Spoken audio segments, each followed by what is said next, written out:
Estamos de volta com mais um Resenha Tricolor e essa semana, com a cabeça inchada, está comigo Junks, Olá a todos. Daniel Campos Direto de Osasco. e eu, Caio Domingues.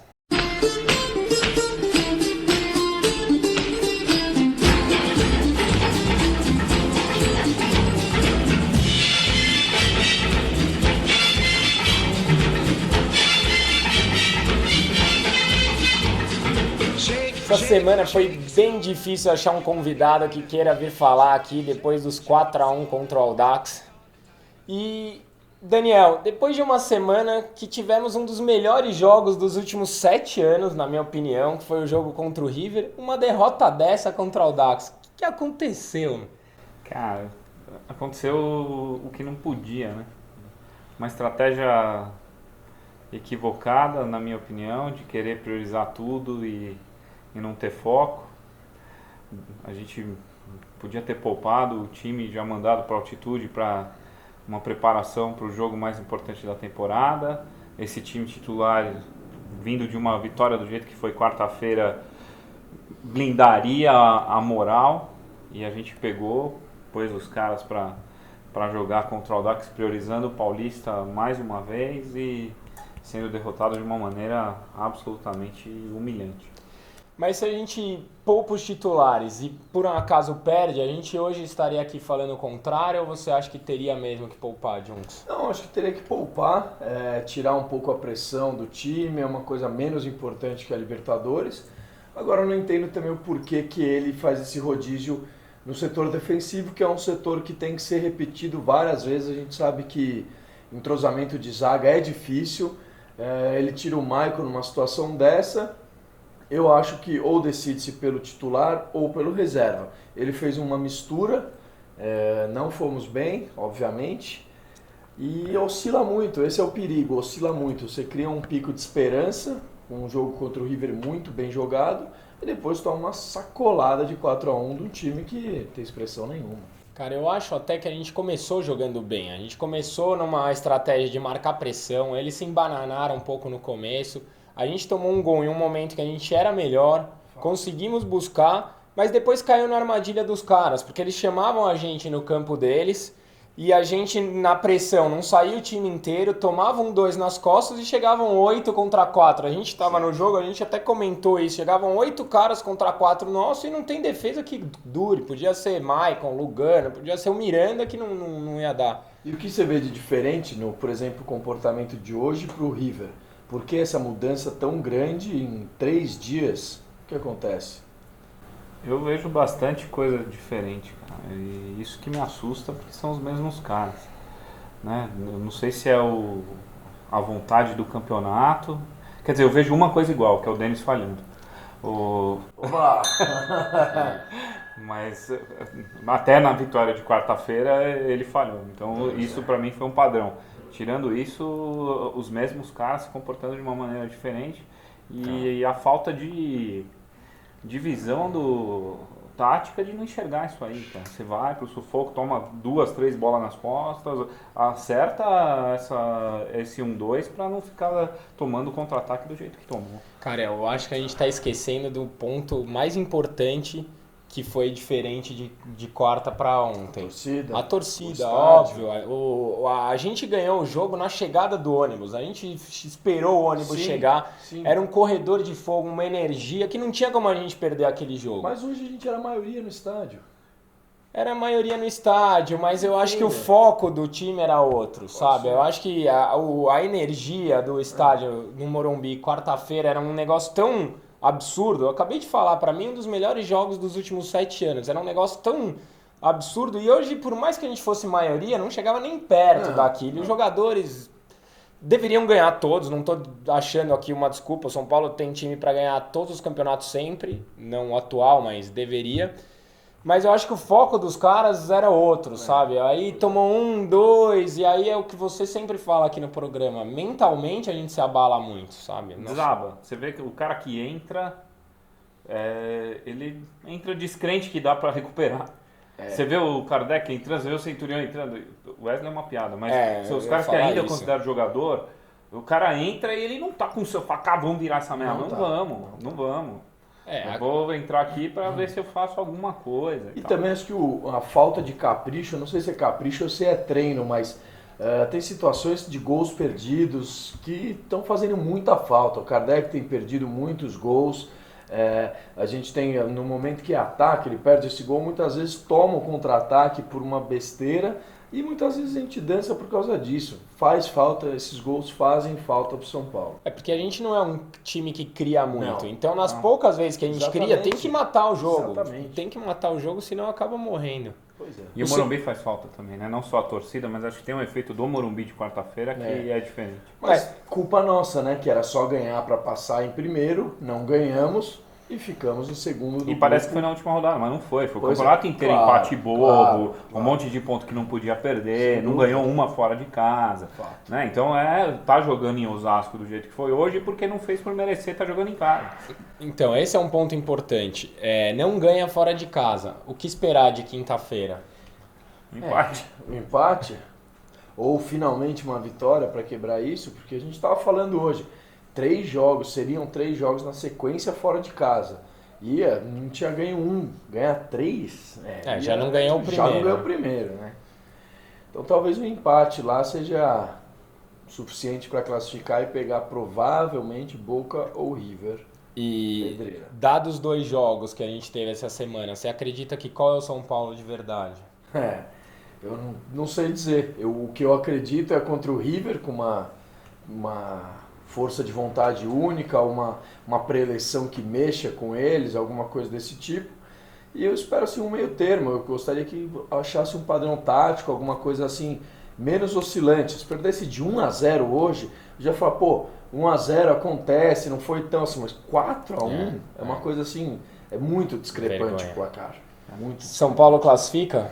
Acho que classifica, empate sofrido, acho que vai ser uma noite daquelas de Libertadores mesmo, uma noite tensa, para dormir 4 horas da manhã de euforia pós-nervoso, assim, mas acho que classifica. Eu aposto no 2-2. eu tenho certeza que classifica e acho que 1-1 tá de bom tamanho. Bola cheia e bola murcha da semana, Junks. Bola cheia novamente vai pro Caleri, que guardou 2 na quarta, fez gol contra o Audax também, tem jogado muito. É o espírito que a gente precisa pro time. Brigador, vai em todas. Com certeza deve estar puto com os outros da equipe que não representam. Como todos ele, estamos, né? Exatamente. Você, imagino que esteja. Então ele é o bola cheia e o bola murcha eu acho que é o setor defensivo.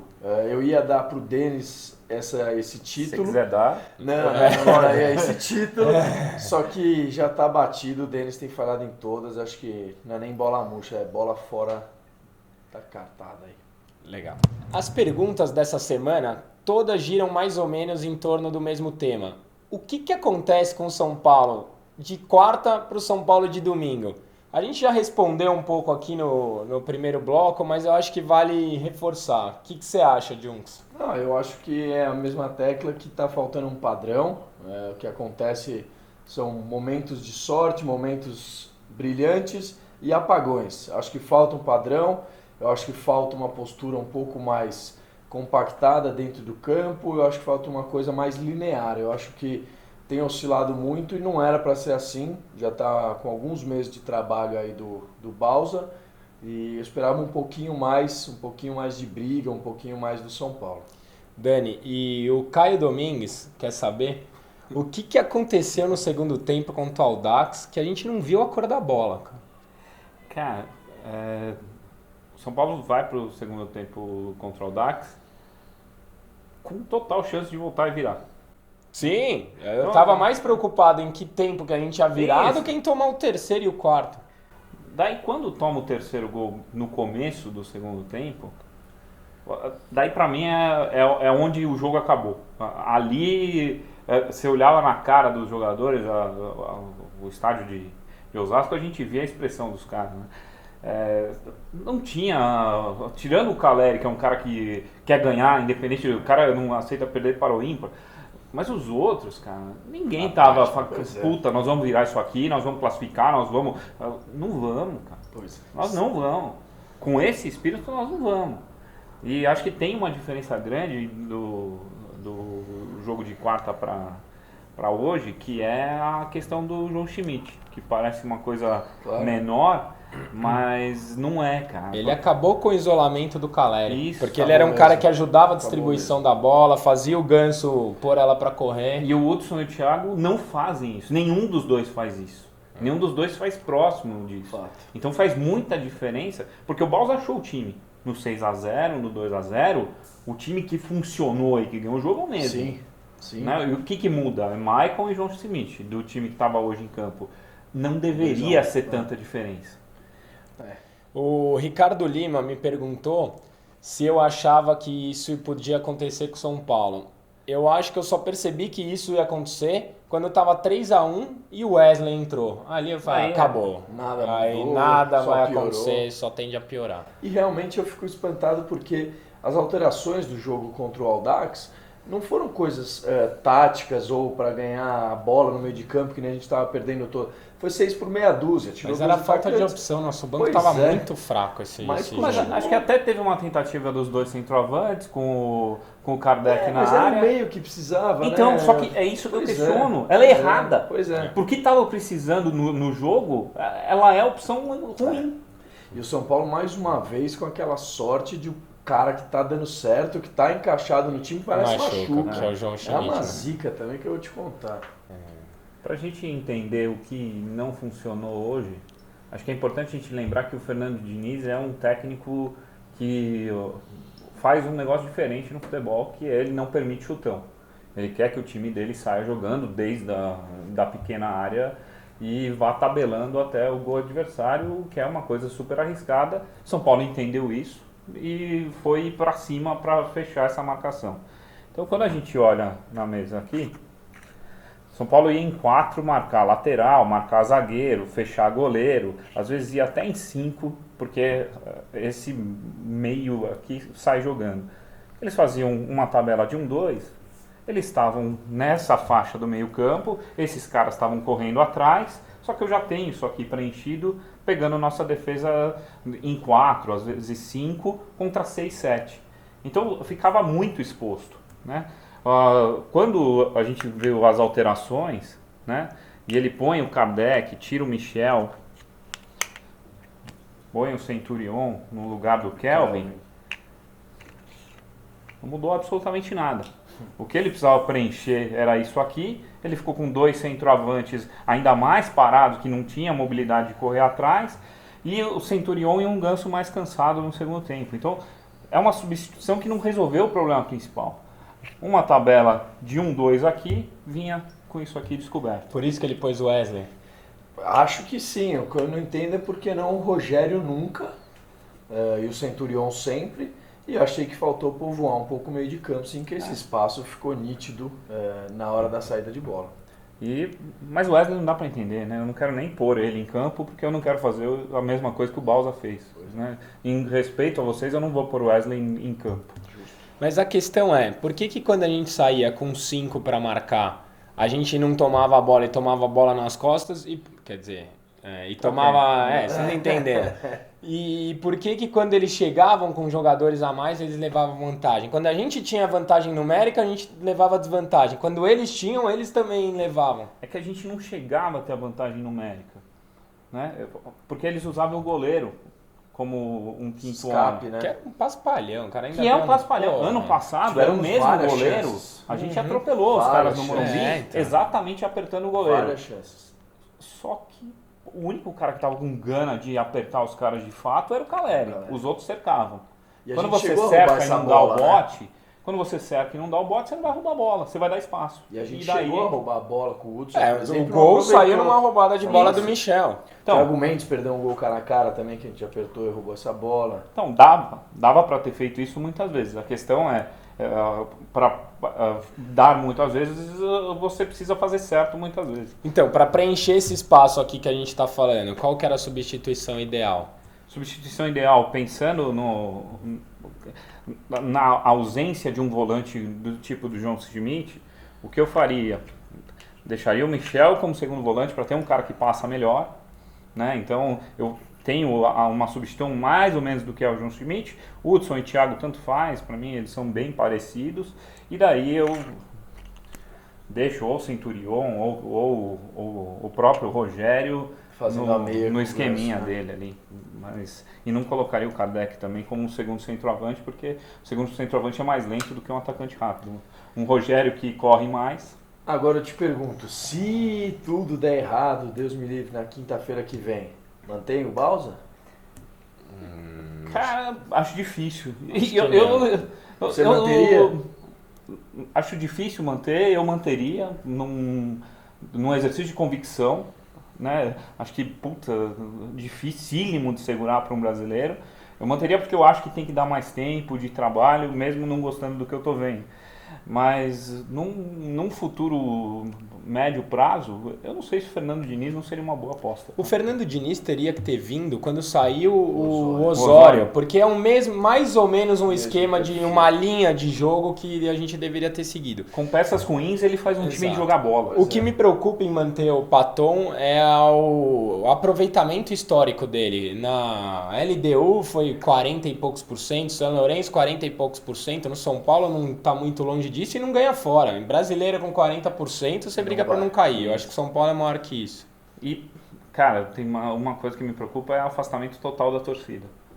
Você mantém o Paton depois de um primeiro semestre desastroso, a gente conhece a torcida e a torcida não vai abraçar. Não vai acreditar. Mas deveria. E o nosso Peralta Repórter Mirim escolheu o jogo certo para fazer a reportagem dessa semana e vai mostrar pra gente como foi São Paulo e River da visão das arquibancadas. Veja só.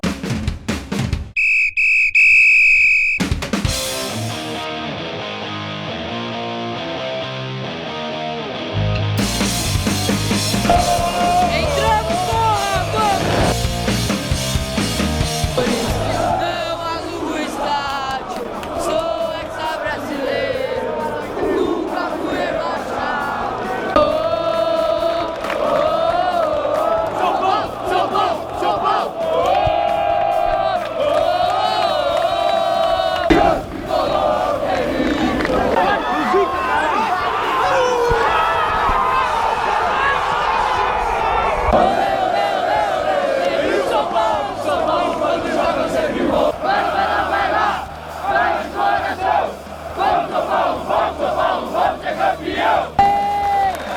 Gente, primeiro tempo, 1-0 Tricolor, bora!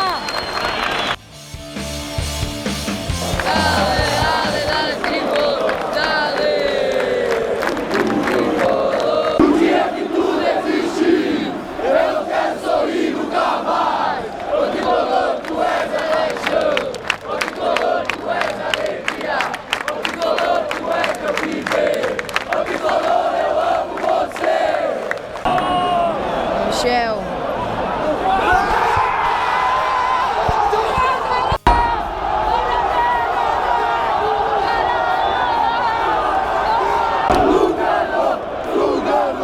Eu estou sentindo uma treta! Porrada deles!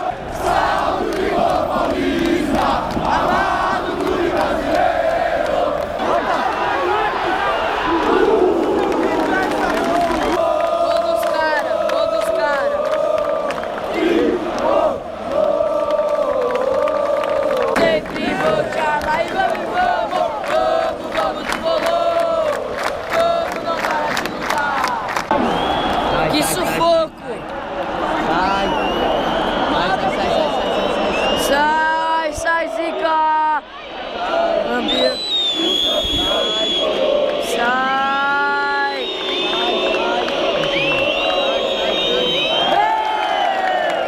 Vamos!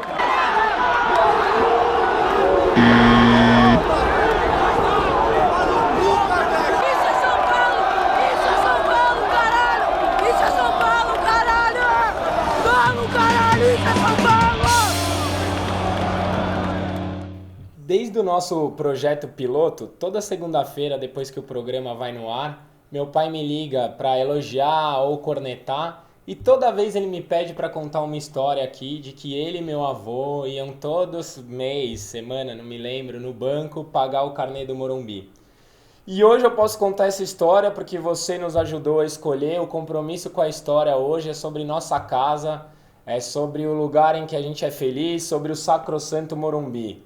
Dani, De 1952 a 1970 foi o período que o Morumbi demorou para ser construído. O que ele representou e o que ele representa na história do São Paulo Futebol Clube? Acho que o Morumbi é um marco de grandeza, né? Acho que hoje todo mundo está orgulhosinho aí de eu ter minha casa é bonita, mas isso foi uma coisa que por muito tempo quem batia no peito e falava eu tenho uma puta casa para morar era só o torcedor São Paulino, né? E eu acho que isso... E tá quitada, né? Que é importante. É nossa. É nossa. Né? Não está envolvida em nenhum esquema, nenhuma lava-jato, Né? nada disso, né? Exato. Não tem o nome de ninguém ali. O estádio É nosso. Então acho que tem um peso Morumbi na nossa história, porque ele é um atestado de grandeza. Né? Ele é um atestado de um estádio que é considerado mundialmente o maior estádio particular do mundo. Né? Fala, pô, é um lugar que quem gosta de futebol... Agora a gente perdeu esse título, mas Não, mas Brasil por muito continua, tempo foi, claro, sim, foi. né? Então, fala, cara, para quem gosta de futebol e vai viajar pelo mundo, você tem que conhecer o Morumbi porque é o maior estádio particular do mundo. Conhecido na América do Sul como Mítico Morumbi. E Junks, diferente do que se fala aí, até saiu um texto muito legal no site oficial do São Paulo, falando sobre o período de construção do Morumbi, que não teve dinheiro público, o terreno não foi cedido por prefeitura nenhuma, a história é que a gente iria construir num lugar, a prefeitura não viabilizou esse terreno, aí escolheu-se o Morumbi, que era abandonado, e quem pagou fomos nós torcedores, nós não, nossos avós. Por isso que o Morumbi foi construído por partes, né? Ele primeiro entregou o anel inferior, depois o anel intermediário e por cima e por último o último anel. E a cativa é uma parte muito importante dessa história, porque o torcedor comprou a cadeira de um sonho e ajudou a construir. E você, como proprietário de cativa, fala um pouco do que é o Morumbi para você. Não, acho que primeiro de tudo é um motivo de orgulho, né, para nós todos que temos cativa ou que sempre frequentamos o Morumbi, ter essa participação, ter essa ajuda. São mais de 30, 40 anos pagando cativa, pagando mensalidade, além do ingresso, além do sócio torcedor. Lembro muito bem, quando era pequeno, os carnês da cativa que se destacavam na mão ali no momento da troca e da compra do ingresso. E sempre escutei falar dessa história de comprar, na verdade, como se fossem carnês que seria o cimento para ajudar a construir. É isso. E nada de isenção de imposto ou dinheiro público de 400 milhões colocados no estádio. E sempre assim, eu me sinto em casa. Chego lá, tinha, né, que agora a gente até queria cobrar aqui o pessoal, precisa pôr o nome de novo na minha cadeira, numerar de todo mundo. E me sinto bem demais ali na nossa cadeira, no nosso lugar, e é indescritível. Graças a Deus tem o Morumbi para nós. Qual a sua maior lembrança do estádio? Minha maior lembrança, acho que é o meu primeiro jogo.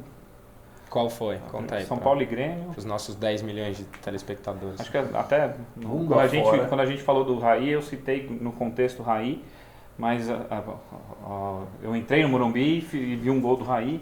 Era um São Paulo e Grêmio, 80 mil pessoas no Morumbi. 87, 88, 87. E o Morumbi cimentão ainda, né? Aquela coisa, não é o Morumbi de hoje. Mas é um templo, cara. Você entra lá, é pra nunca mais o futebol ser o mesmo em lugar nenhum. Quantos títulos você viu no Morumbi, Junks? Nossa, acho que incontáveis. Acho que Só juntos a gente deve ter visto uns 10, né? Vários. Agora, também tem que fazer um pouco... Precisa modernizar? Precisa fazer um papel um pouco crítico. Eu lembro de há muitos anos atrás ter comprado kit, camisa, bola, Morumbi século XXI. Isso. Os caras não fizeram nada, absolutamente Tirando nada. os amortecedores, Pois né? só para não cair, né? E os refletores que inaugurou contra a Matonense, Exato. um 2-0. Mas precisava dar uma modernizada, deu uma melhorada com algumas lojas, uma academia, E o restaurantes. que é modernizar? Cobrir, descer o gramado? Qual que é a ideia? Fazer shopping? Eu acho que é um todo. O primeiro de tudo, eu acho que tem que utilizar em dia de semana para outros fins. Tem que ter um cinema, tem que ter um local para sua família ir, para se sentir bem, uma coisa de diversão, de entretenimento, que nem a gente vê nos Estados Unidos e em outros lugares. De gastar dinheiro enquanto só está dando prejuízo numa terça-feira, por exemplo. e outros fatores como aproximação do campo, precisa reduzir um pouco essa distância que a gente tem, por exemplo, da arquibancada para o campo. Podia estender um pouco para frente, cobrir. Tem algumas melhorias que podem ser feitas, mas pelo valor... Garagem, mas pelo valor que está sendo, acho que... O projeto da Copa era maravilhoso. Era. Mas ainda bem que não aconteceu, né? Olha Pois aí. é. Eu concordo. Olha os concordo, outros, mas né? Um exemplo. é que sem um contexto de Copa, o tamanho do investimento é muito difícil de viabilizar daquele jeito, uma reforma Eram estrutural. 400 milhões que a gente estava falando, uma reforma, 460 né? milhões. Aí é um pouco pra gente. E você não falou do Morumbi, pô. Pô, pra mim o Morumbi é minha segunda casa. Talvez seja a primeira. Tô lá toda semana com vocês e tal, é o lugar onde eu me sinto bem. Não trocaria por nada, acho que tem que modernizar sim, mas é um lugar que eu tive as maiores felicidades e algumas das minhas maiores tristezas também. Quero que esteja lá para sempre. O programa de hoje vai chegando ao final. Eu queria mandar um abraço para o Rodrigo Lombardi. A gente encontrou o irmão dele, Cauê, no jogo contra o Dax. Ele falou que tá muito sentido, que a gente toda semana manda um abraço para todos os famosos e não tinha mandado para ele. Rodrigo, aguardamos você aqui. Dani. Os nossos milhões de abraços. Dessa semana é Mossoró, o Léo que vê da Alemanha toda semana, Léo pelo mundo. Cada hora tá no lugar, mas tá sempre vendo resenha. Daí Passo Fundo, Franca, Natal... O Leonardo Aparecido, que é o cara que comenta primeiro em todo o programa que a gente faz.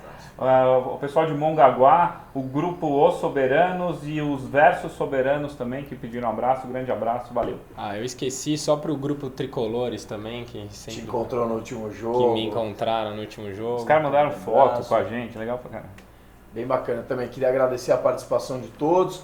Nossas inscrições estão subindo, a gente está chegando nos 5.000, falta um pouco. Então, camisa do Leonardo continua aqui, você vai lá, se inscreve de novo, manda um amigo, faz o número crescer, vamos sortear essa camisa e deixar um abraço aí para todo mundo que acompanha a nossa resenha. Nossas inscrições estão subindo mais que a nossa zaga na bola aérea, né? Então, muito mais que o Denis. Muito mais que o Denis. Então, obrigado, até a próxima semana. Beijo do Magro. E pela minha família... Pelas borboletas que tem que deixar de ser caçadas. Pelos idosos que estão sofrendo do coração. Pelo Castelo de Grayskull. Pela mítica camisa 1. Eu peço fora deles. Impeachment do Denis, já! Shake, shake, shake, Sinora.